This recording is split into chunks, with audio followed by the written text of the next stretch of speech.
Hey there, Citizen Pally here, and welcome back. It's time for another tour of duty, and this time we're going to be taking a look at the Drake Herald. This is a bit of an odd girl, actually. I know I've said that in more than a few videos as of late, but this one definitely does fit in there.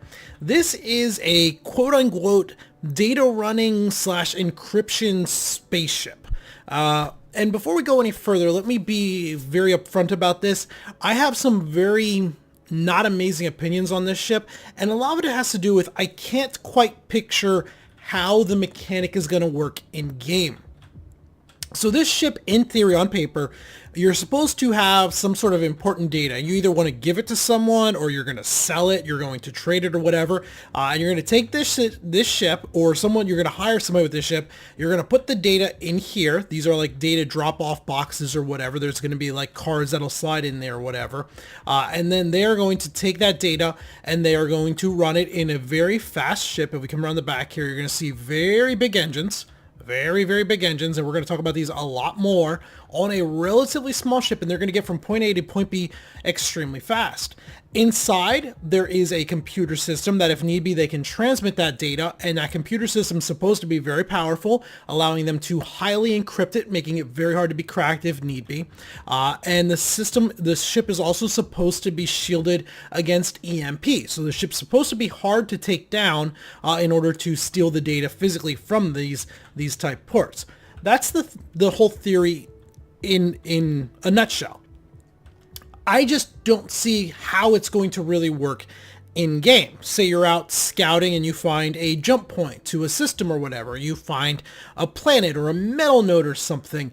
Are you going to go through all of those steps, hiring in a third person or whatever to sell the data? Or are you just going to, I don't know how the data is going to be held. Is it going to be on a thumb drive or whatever? Or do you just transmit it yourself? I don't really know. But I'm not the most imaginative type.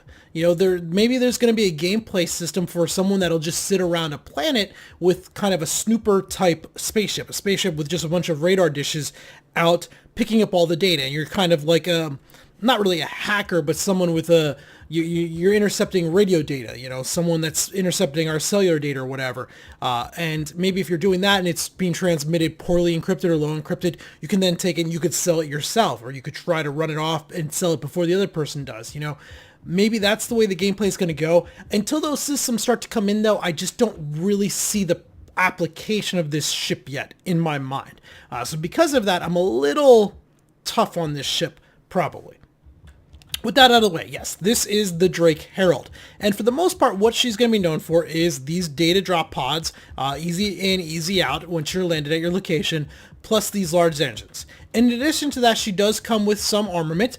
Under each of the wings, she has two size 2 hard points. They're mounted down to size 1 miniguns by default, gimbaled.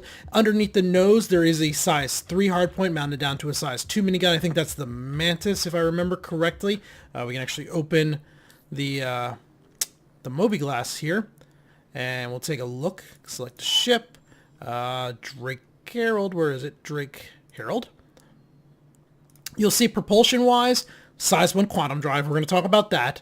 Size 1 components pretty much, not pretty much, entirely across the board. They're size 1 components. Your coolers, your power plant, and your shield generators. Weaponry here, you do have 8 size 1 missiles by default. So those missiles are stuck in these little side points here. You can kind of see them in there, right? There's 4 size 1s. On this side, there's also 4 size 1s. So that's how the girl is set up by default. You could obviously swap that out. Armament's not great, but, you know, it's not really designed to be a combat ship, so I'm okay with that. Let's go ahead and we'll open her up. We'll climb in. Well, we'll just open the door first. So, this is reminiscent of, what's the other ships that have this on it? You have this similar on the Freelancers. There's a few other with this side door that work like this. Go ahead and we'll climb in now. Enter ship.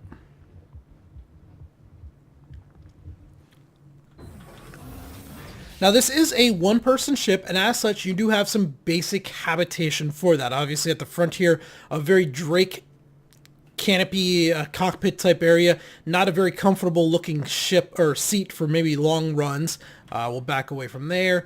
The whole interior really does scream Drake. Well, the exterior, at least, let me digress a little bit more, close chat. the concept of this ship to me doesn't really scream Drake.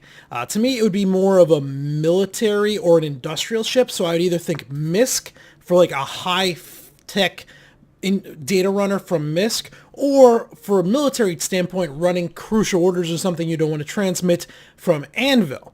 I don't really see it as a Drake ship, especially because one of the quote-unquote selling points is it's supposed to be durable. And Drake doesn't really do durable. Now, aesthetically, from the outside and from the inside, it definitely does say Drake. So a little tangent there. You can see here all this stuff. Here is the computer system. We will sit down to that and get going. We have like some computer blade racks. There's a large weapon rack here for how many weapons? 1, 2, 3, 4, 5, 6 weapons. Got a question, what single person needs a 6 weapon rack ammo thing? Seems like this could have been 2. And a little something else could have gone there. Some more computer storage stuff over here. And then in the back, we do have a little bit of a habitation area.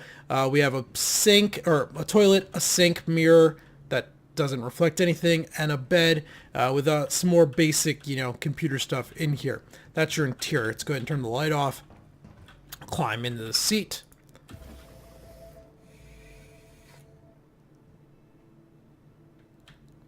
And we're going to, that's right, flight ready is over here. I don't fly this thing hardly at all. This is a loaner I have for the Mercury Star Runner. That's why I have this ship in my inventory, which is fine. I don't plan to use the Mercury Star Runner as a data runner, so this is kind of not really a good comparison for that. I would say the Cutlass would fit better for what I plan to use the Star Runner as, but we'll see when the Star Runner starts to come aboard how it works. Go ahead and come out here, third person. Retract the landing gear. And away we go.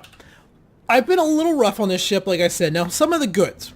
This ship does take off like a bat out of hell. So here's 0. Now, I'm not going to press shift. We're not going to use Afterburners at all. This is just pressing W. And we're up to 230 meters per second. 235. This thing accelerates like a demon. It's crazy how this thing's spouting. Now we're going to go Afterburners. Hang on, let me unlock mouse. Here we go. Afterburners.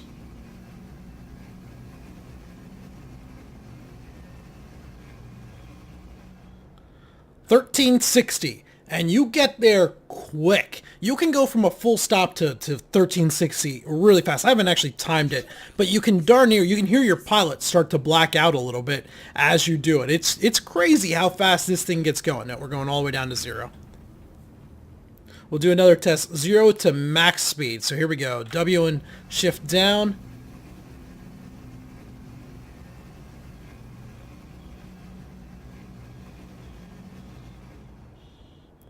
And boy, you are going fast. That's compared to like I did the Super Hornet video. Compared to that thing, this thing is like way faster. Now that makes sense. It's being, we look at these engines in the back here. It makes sense that this thing is very fast. There's a problem though. Well, I don't know if it's a problem, but this ship was designed on the previous implementation of engines and stuff, the pre-item 2.0, where we had engines that I think went from size 1 to at least size 6, possibly up to size 10, similar to our weapons, how our weapons are right now. We have weapons from size 1 to size 10. That used to be where that was. And what it was this upper engine was size 5, I think, and the lower engine was size 4.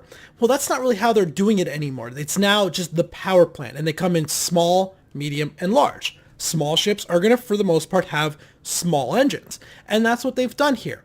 Now, this ship, though, feels like it really should be a small ship with medium-sized engines. And visually, in terms of kind of this type of performance, it really is.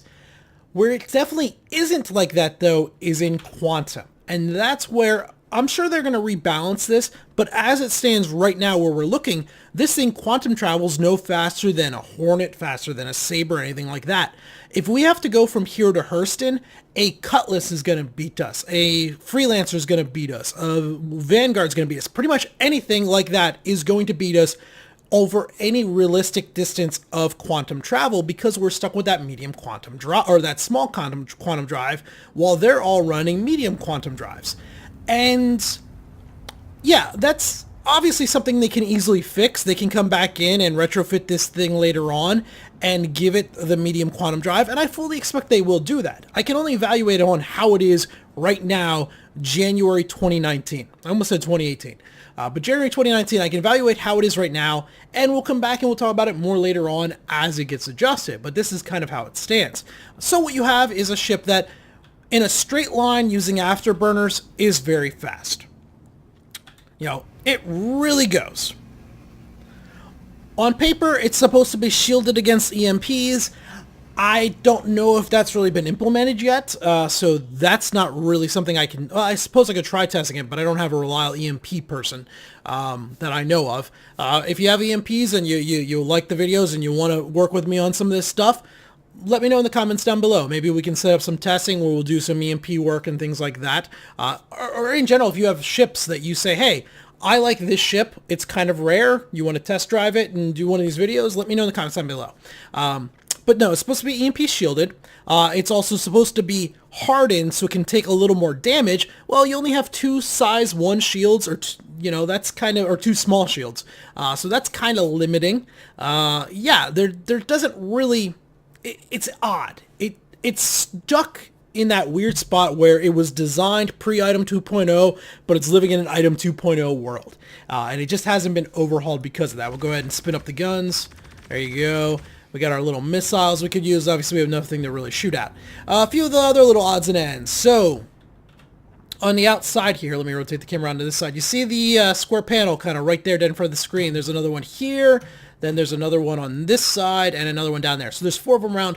At some point, those are supposed to be able to deploy open. When they're fully deployed open, that is going to be how you can broadcast. You can basically turn the ship itself into sort of a radar dish for broadcasting. You'll see they all flip open and be like little wings or whatever. Not wings, because they would be more drag than anything else.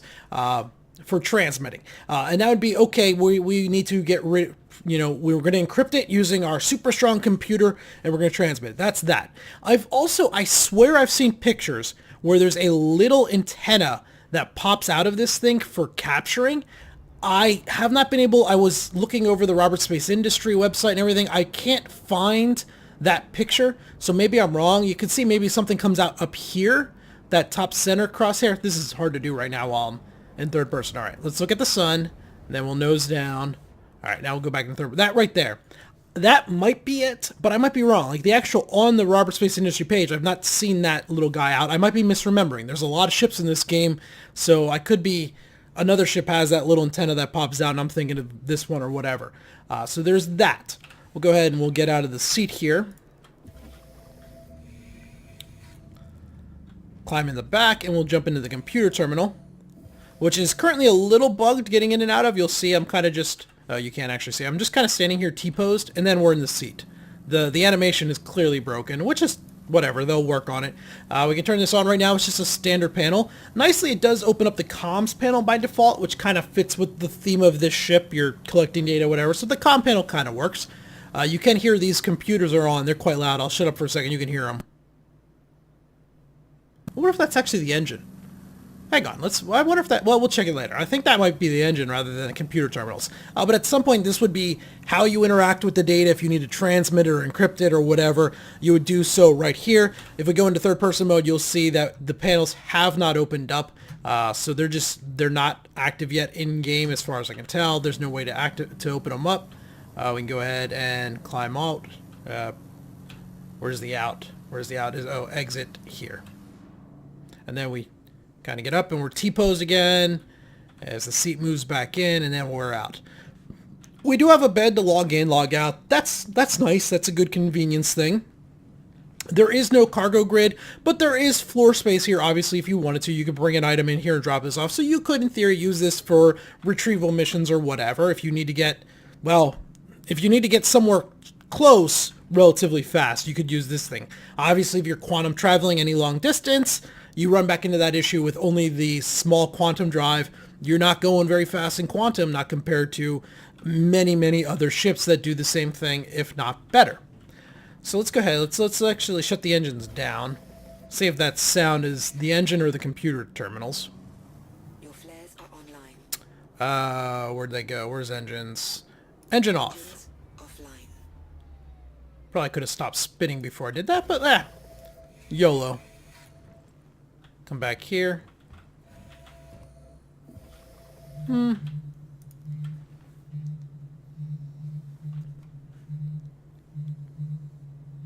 on, get back in.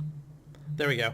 Yes, that was the engine noise we were hearing, not the actual computer servers themselves going, which is a little unfortunate. Come on, get back out of the seat.